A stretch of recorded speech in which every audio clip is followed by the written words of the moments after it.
market system, but also look across the household system and farm system to incorporate gender and adaptation. And finish up with a quick look at the topic that Chris just touched on, the role of Oxfam.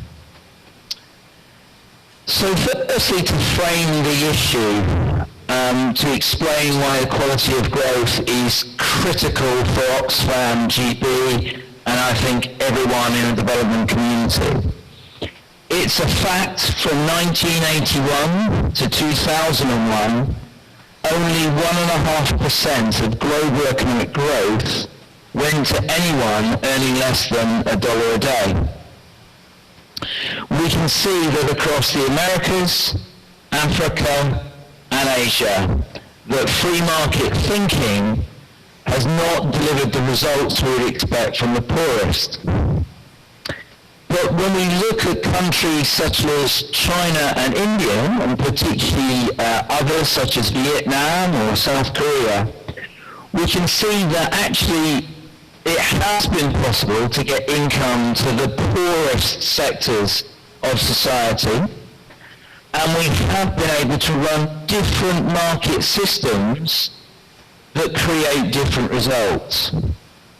So the first point for Oxfam GB is that we believe we can change the way markets deliver poverty reduction. We oppose the free market approach, and we look at how we can create power in markets for those we work with. And secondly, we see that enterprise and economic development can bring transformations beyond just money in the hands of people. We can see transformation in social relations. But trading your way out of poverty, we can see women becoming both socially and politically empowered from economic empowerment. Their confidence levels changing. So for that reason, we've invested heavily in an enterprise approach and power markets. But we recognise three issues with that first point. Markets are not naturally forming. They are dominated by institutions or people who create the rules. So as Azier has mentioned, the food system has 4 companies dominating how it behaves.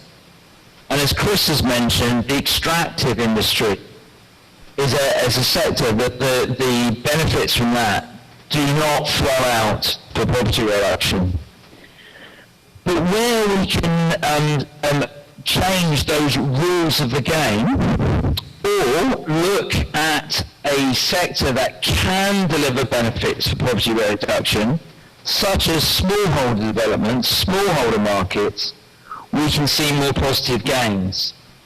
So that may be, as we have historically in the US trade subsidies or EU subsidies, campaigning to change that market system, or it may be working with companies such as Unilever to get them to invest into new countries they've not been before, such as Azerbaijan. But a systems approach can help us look at campaigning against or working with, and the choices we make there. Secondly, informal rules are really key. How a woman is perceived, what is her role in business, what is her role in the market. It's fundamental whether we get women's empowerment, economic empowerment, whether we get growth delivering for women. So we also look at the informal social rules and norms around a market system. And lastly, from many studies we've done, including our study with Unilever in 2005, a poverty footprint study in Indonesia, we can see that the value out of trade gets captured by bigger businesses or powerful businesses. So we try and work on that dynamic between the big and the small, and to try, in all of these 3 situations, to adapt market systems to create power in markets for the target populations we're working with to get the quality of economic growth. And you'll hear me repeat this phrase again later on. We focus on the quality of economic growth. But looking again across our broader area of work, whether from a growth perspective or from a livelihood perspective, it's not just about the market system.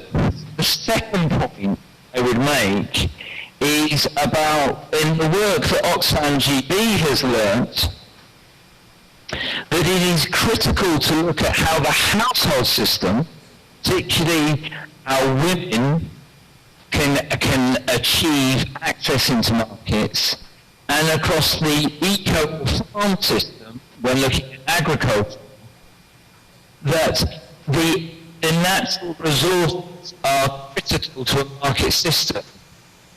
And in our work, we've actually adapted to address these 2 points. Whether it be in India, we've worked with local government to create water pipes so women have time to get into the market system, that they reduce the time spent collecting water. Or whether it be in Ethiopia, where literacy and numeracy create a key barrier for, again, women getting into the market. We would look to address aspects in the household system. And in our work through the Enterprise Development Programme in the Philippines, critical shocks to the farm and ecosystem have meant that we've had to address climate change and the adaptation of farming to maintain and grow their trade in the agricultural sector there. And equally, we are moving away from promoting certain crops in certain areas because they are unsustainable in the face of climate change. In the occupied Palestinian territories, we stopped government policy, or we opposed government policy, and we stopped our own programs looking at working on high water using crops. And the third point I'd like to leave you with is a point that Chris brought into the discussion, the role of Oxfam. What is our role?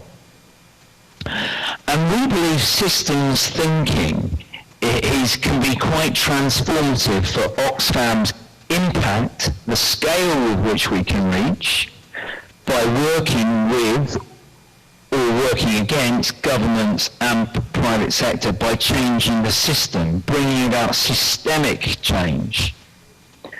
And secondly, by working as a facilitator or broker or a campaigner, we can actually have far higher reach and sustainability. We change the roles of how government and private sector behave so that the system itself shifts and we have far broader impacts.